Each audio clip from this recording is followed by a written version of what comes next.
Homeworld 3 is not a bad game, it's just a bad Homeworld game. It's not as good as the original, the standalone expansion, or even the sequel, and in a lot of ways it doesn't even stand up to the prequel. It might be better than the mobile game, but if you drop the bar that low, it's more of a tripping hazard than a good comparison tool. However, I've taken some time to explore this game, the previous games, and the extended lore in an effort to figure out exactly what Homeworld 3 did to come up so short of the expectations. Homeworld 3 didn't drop the ball on every aspect of the experience. The most obvious place that it excels is in the new visuals generated in the Unreal Engine. While it's definitely reminiscent of the graphical quality we saw in Homeworld Remastered, if you look deeper at the detail of the lighting and shadows, volumetric clouds, and world design, it's truly impressive. On map after map, you emerge from your rectangular blue box to majestic views from the foreground to the background that are often worth pausing just to admire. The hulking masses of gates, asteroids, and general space detritus make each area feel more grounded than the infinite expanse of the maps the previous games provided, and that more textured atmosphere makes each location feel unique without simply relying on pasting a cool image of a planet or nebula in the background for you to occasionally get to glance at. This feast for the eyes is only the first course in the bountiful harvest of our nostalgic values because the sound design rolled out the dessert cart and is covered with treats and treasures that easily stand up to the best of the franchise. Paul Ruskay makes his triumphant return, delivering a 150-minute soundtrack that perfectly captures the foreboding nature of a treacherous journey into the unknown right alongside the intensity of combat when shit starts blowing up.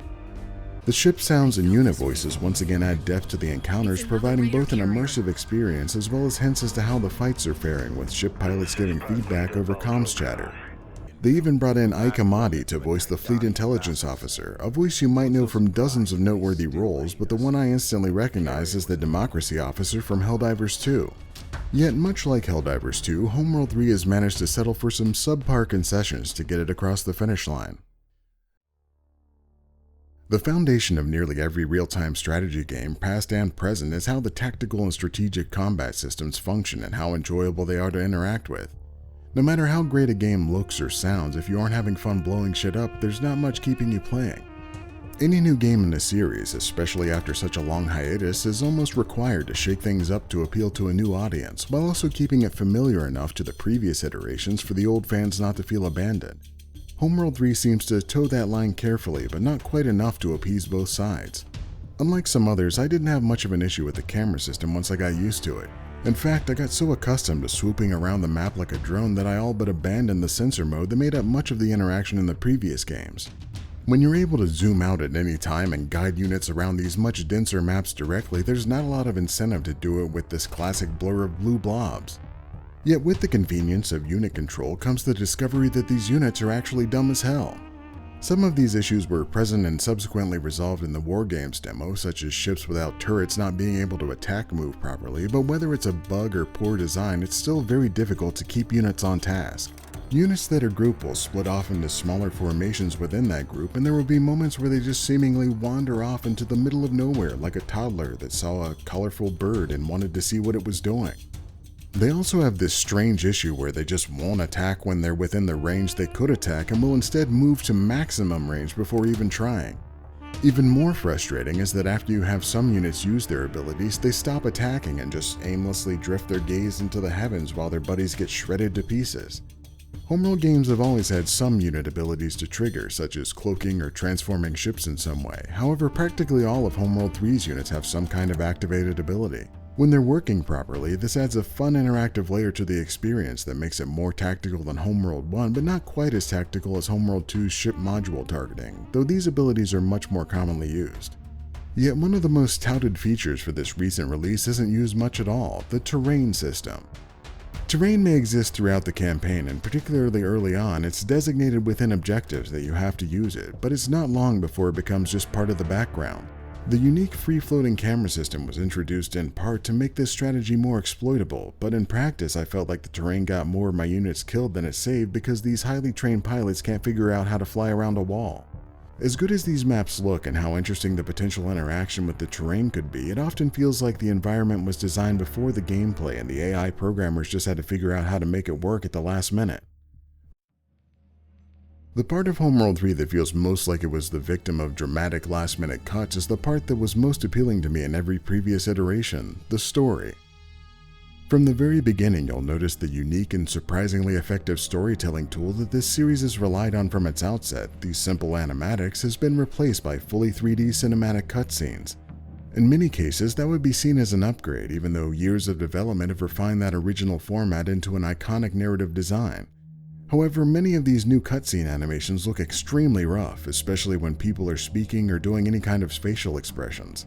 Normally, it would be a great honor to be compared to Blizzard cinematics, but these animations look like they're straight out of Diablo 2, which probably would have been fine if Homeworld 3 came out in the early 2000s like it was supposed to.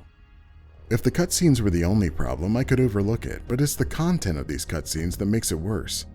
Unlike Homeworld War Cataclysm, where the story is derived from a broad faction-level perspective, or even Homeworld 2's inclusion of some character drama as more of a subplot, Homeworld 3's story centers entirely around some weird extra-dimensional and video screen conversations between Imogen, Sajet, and the rest of the characters. You'll be front and center staring at her perpetually frozen hair and consistently scrunched face as she mentally speaks the story toward you as a third party in a conversation with a small assortment of other people. But the worst part of this campaign is that the story just isn't good enough. From far away, it has all of the parts that could make it work well, and if you read into the included PDF manual, you even get some additional aspects that make it seem like the writer from Homeworld and Cataclysm wasn't on a 5-day cocaine bender when he wrote the narrative for Homeworld 3. However, with it squeezed into a 13-mission campaign that's actually shorter considering some of the missions seem like they should just be an objective for a larger mission, it never captivated me like the previous games. Homeworld was a desperate journey that was full of mystery and discovery to get the remnants of your people to salvation. Cataclysm had you leading a civilian vessel and fleet into a situation with an unknown alien threat that seemed impossible to stop. Yet, Homeworld 3 starts you out beside a decked-out fleet on a completely safe planet with a 20-year lead-in to your mission with very little impetus for why you need to be rushing into this particular scenario with a freshly launched ship and a handful of recon fighters at your disposal. There are few, if any, moments where you're in a situation where no one knows what you're up against or needs to adapt to the challenge on the fly. Part of what made almost all of the Homeworld games so satisfying was how quickly the shit would hit the fan and you had to wipe it out of your eyes with both hands tied behind your back to try to get your slow-ass mothership to resolve the issue. Homeworld 3 never established that, and then culminated with a rushed ending that wasn't well explained or remotely satisfying and left me feeling like the campaign was the last thing added to a game built to be a live service. The effort from Blackbird Interactive, or perhaps Gearbox, to have features typically seen in live services like a persistent progression system for the online game mode war games and a roadmap filled with content and DLC exclusively supporting that is disappointing to say the least. Knowing that the developers have been and will continue to work on this rather than building out the campaign content or fixing the various bugs and mechanical problems only makes that worse. Homeworld 3 has plenty of areas that are polished to a quality consistent with AAA games like the in-game graphics, soundtrack, and much of the sound design. I even think the roguelike concept of war games and its co-op design are reasonably well made, and I've spent a good amount of time enjoying its use of smaller fleets, tactical gameplay, and interesting unit mechanics. Yet with the gameplay issues and the campaign that barely stretches to 6 or 7 hours while telling the worst story of the series through cutscenes that immediately rip you out of the immersion, it doesn't justify the $60 price tag. And while the nice physical elements of the $170 collector's edition better warrant the price, I still feel like I overpaid for what I assumed would be a premier return to one of my favorite franchises. I'm hoping that Homeworld 3 gets the attention it needs to climb out of the hole that it hyperspaced into.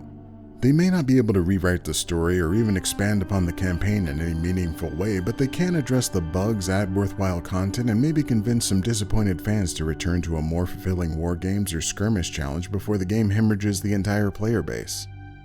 But as it stands, Homeworld 3 resides firmly in a pit of mediocrity, which might not be so bad if it wasn't surrounded by the pillars of its predecessors in a nebula of fans mourning its fall.